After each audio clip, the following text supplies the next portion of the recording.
Hello student, स्वागत है आपका श्वसन तंत्र के इस कालांश में।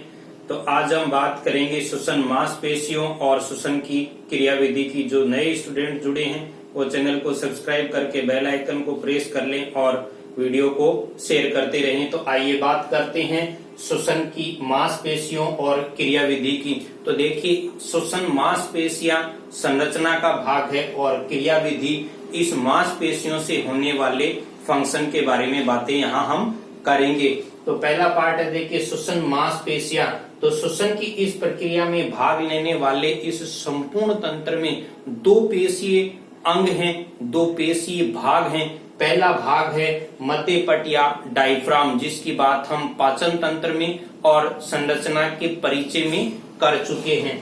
दूसरा भाग होगा यहाँ पर अंतराप्रसुक पेशियां, जो एक नया अंग या नया भाग है हमारे लिए यहाँ सीखने का, क्योंकि डायफ्राम से संबंधित थोड़ी सी बातें हम परिचय में कर चुके हैं। लेकिन यहाँ पहले हम बात डायफ्राम की करेंगे, क्योंकि क्रियाविधि की शुरुआत डायफ्राम ही करता है। यहाँ मूल जो पेशीय संरचना है जिस पर ये पूरी की पूरी श्वसन की क्रियाविधि टिकी हुई है वो डायफ्राम है।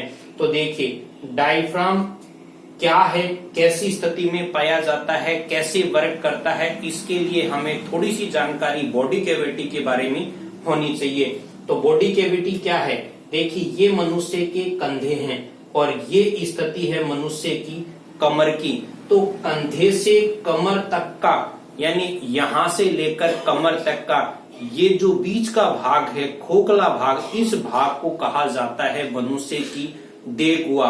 और इस देह गुहा के मध्य में एक रेखित पेशियों की गुंबदाकार संरचना पाई जाती है। इस संरचना को कहा जाता है मध्यपट। अब देखिए, ये खोखला भाग है, कंधे से कमर तक का देह गुहा कहेंगे। इसके मध्य में मध्यपट पाया जाता है और इस मध्यपट के कारण से ये दो गुहा दो भागों में बंट जाती है, जिसमें ऊपर वाली जो गुहा है ये आगे उरोस्ती से, पीछे मेरुदंड से और बगल से पसलियों से घिरी होती है। इसे कहा जाता है वक्ष गुहा। अर्थात ये केवल निचले भाग को, इस मध्यपट को छोड़ दिया जाए तो चारों तरफ से अस्थियों के एक पिंजर से, ढांचे से ढकी हुई होती है, जिसे कहा जाता है पसलीय पिंजर या कहते हैं वक्षीय पिंजर। इस मध्यपट के नीचे का जो भाग है इसे कहा जाता है उदर गुहा, एब्डोमन कैविटी। और इस एब्डोमन कैविटी तथा इस वक्षीय गुहा की बात करें तो ये मध्यपट जो है ये इस वक्षीय गुहा के फर्श का निर्माण करता है और उदर गुहा की छत का निर्माण करता है। यहाँ तक की बात हम एक बार नोट करते हैं। देखिए, इस मध्यपट से ऊपर का ये जो भाग है ये कहलाता है वक्ष गुहा, यानी कंधे से और मध्यपट तक का भाग कहलाता है वक्ष गुहा। ये भाग कहलाता है उदर गुहा। और बीच में ग्रीन कलर की डोम शेप आकृति में जो बनाया है ये है मध्यपट या डायफ्राम। अब देखिए, इस वक्ष गुहा की बात करते हैं। संरचना में हमने फेफड़ों के बारे में पढ़ा था। फेफड़े जो हैं वो दोहरी झिल्ली से आवरित होते हैं। एक झिल्ली फेफड़ों की बाह्य परत पर चिपकी होती है और एक थोड़ा गैप देके उससे दूर होती है। दूर वाली को इसे कहते हैं एक्सटर्नल प्लूरा और जो फेफड़ों की दीवार के साथ चिपकी होती है उसे कहते हैं इंटरनल प्लूरा। और इन दोनों प्लूरा के बीच में एक द्रव भरा होता है जिसे कहते हैं प्लूरल फ्लूइड। और प्लूरल फ्लूइड भरी हुई ये जो गुहा है ये गुहा कहलाती है प्लूरल कैविटी, या कहते हैं इसे फुफ्फुसावरण गुहा। अर्थात फुफ्फुस कहते हैं फेफड़ों को और फुफ्फुस के आवरण की जो गुहा है उसे कहेंगे फुफ्फुस आवरणी गुहा, अर्थात प्लूरल कैविटी। और इन दोनों ही फेफड़ों के बीच में मुष्टिका यानी मुट्ठी के आकार का और घूमी हुई संरचना के रूप में पाया जाता है मनुष्य का हृदय। हृदय की डिटेल बात हम आगे कर रहे हैं, जस्ट इसके बाद यही टॉपिक है, लेकिन यह थोड़ी सी जानने की बात है। देखिए, हृदय के ऊपर भी दोहरी झिल्लियों का आवरण पाया जाता है, यानी कि एक झिल्ली हृदय आवरण के साथ चिपकी हुई होती है, एक थोड़ा गैप पे बाहर होती है। इन झिल्लियों के मध्य भी एक गुहा पाई जाती है और ये जो दोनों के मध्य गुहा पाई जाती है, इस गुहा को कहा जाता है हृदयावरणी गुहा। हृदयावरणी गुहा। अब इनकी बातें हम कर क्यों रहे हैं यार? तो देखिए, इस कंधे से और मध्य पट तक ये पूरी गुहा है, वक्ष गुहा, और इस वक्ष गुहा में ये छोटी गुहाएं पाई जाती हैं और कई बार प्रश्न यहीं से पूछा जाता है। तो देखिए, इस वक्ष गुहा में दो गुहाएं हैं, एक फेफड़ों के चारों ओर पाई जाती है फुफ्फुस आवरणी गुहा प्लूरल कैविटी, और एक हार्ट के चारों तरफ पाई जाती है हृदयावरणी गुहा कार्डियक कैविटी। अब देखिए, इन गुहाओं से बनने वाली जो एक संरचना है या ये कहीं इनका क्रम है, उसकी बात करते हैं।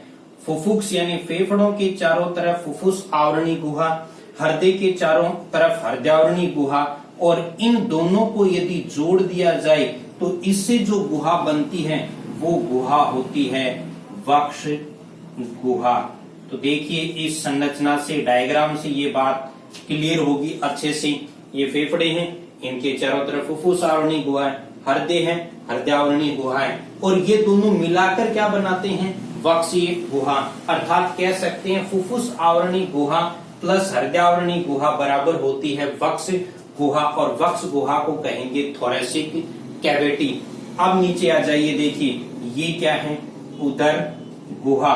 अर्थात यदि यहाँ इसे कहा जाए उदर गुहा को भी शामिल किया जाए इस क्रम में, तो देखिए वक्ष गुहा प्लस उदर गुहा, इन दोनों को मिला दिया जाए तो ये बनती है मनुष्य की देह गुहा, और देह गुहा को कहा जाता है बॉडी कैविटी। अब इस संपूर्ण क्रम को एक विशेष तरीके से हम व्यवस्थित करें तो इसको इस तरीके से कहा जा सकता है फुफ्फुस आवरणी गुहा प्लस हृदयावरणी गुहा, इनसे बनती है वक्ष गुहा। और यदि वक्ष गुहा और उदर गुहा को मिला दिया जाए तो उससे बनने वाली जो संपूर्ण गुहा है वो होगी मनुष्य की देह गुहा अर्थात बॉडी कैविटी। तो इस प्रकार से देखिए दो क्रम बनते हैं गुहाओं के, फुफ्फुस आवरणी गुहा प्लस हृदयावरणी गुहा बनती है वक्ष गुहा, और वक्ष गुहा में जोड़ दिया जाए उदर गुहा को, एब्डोमेन कैविटी को, तो संपूर्ण जो गुहा रूपी भाग है वो बनाता है देह गुहा। ये महत्व है इस मध्य पट का, क्योंकि ये इस संपूर्ण गुहा के अंदर अलग अलग भागों में बांटने का कार्य करता है। स्वयं पूर्णतः रेखित पेशियों का बना हुआ है, जिससे कि आगे फंक्शन में, वर्किंग में इसका अहम रोल होने वाला है। अब दूसरे भाग पर चलते हैं। देखिए इस संरचना के दूसरा भाग है अंतरापरशुक पेशियां। अब इनसे हम वास्तविकता में क्या अर्थ है इसका कैसे लगाएंगे, तो देखिए ये क्या है? परशुक। परशुक का मतलब होता है पसलियां। परशुक का मतलब है पसलियां। सामान्य भाषा में हम सीखना चाहें तो इसका मतलब है पसलियां, और पसलियां कोई भी व्यक्ति समझ सकता है क्या है। ये जो वक्षीय गुहा है इसमें पाई जाने वाली ये जो अस्थियां हैं ये पसलियां होती हैं। अंतरा का मतलब होता है दो के बीच में, यानी दो पसलियों के बीच में पाई जाने वाली क्या चीज? पेशियां। अर्थात दो पसलियों के मध्य पाई जाने वाली पेशियों को कहते हैं अंतरापरशुक पेशियां। और ये जो अंतरापरशुक पेशियां हैं ये कार्यात्मक रूप से दो प्रकार की होती है। एक होती है बाह्य अंतरापरशुक पेशियां, अर्थात इसे कहना चाहें तो क्या कहेंगे? देखिए बाह्य होती है एक्सटर्नल इंट्राकोस्टल मसल्स।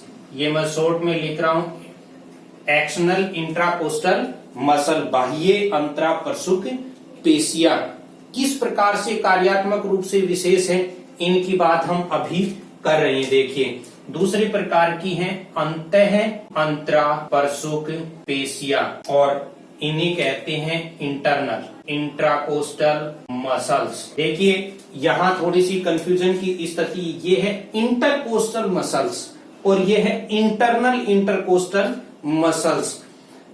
क्या फर्क है इन दोनों में, क्या कार्यात्मक विशेषता है? तो देखिए मैंने यहाँ वक्षीय पिंजरे का एक अर्धांश बनाने की कोशिश की है। दो पसलियों के मध्य इस प्रकार से करोश रूपी स्थिति के अंदर ये प्रसूत पेशियां पाई जाती है। दोनों में से पेशियों का एक जो भाग है या एक जो सिरा है या एक समूह की जो पेशियां हैं वो पसलियों को खींचती जब भी हैं अर्थात संकुचित होती हैं तो पसलियां बाहर की ओर जाती हैं। जो पसलियों को बाहर की ओर ले जाए वो पेशियां कहलाती हैं बाह्य अंतराप्रसूक पेशियां, और जो पेशियां संकुचित होने पर पसलियों को अंदर की ओर खींचकर लेके आती हैं उन्हें कहते हैं अंतः अंतराप्रसूक पेशियां। अब किस प्रकार से कार्य करेंगी वो आएगा अगले नेक्स्ट भाग क्रियाविधि में।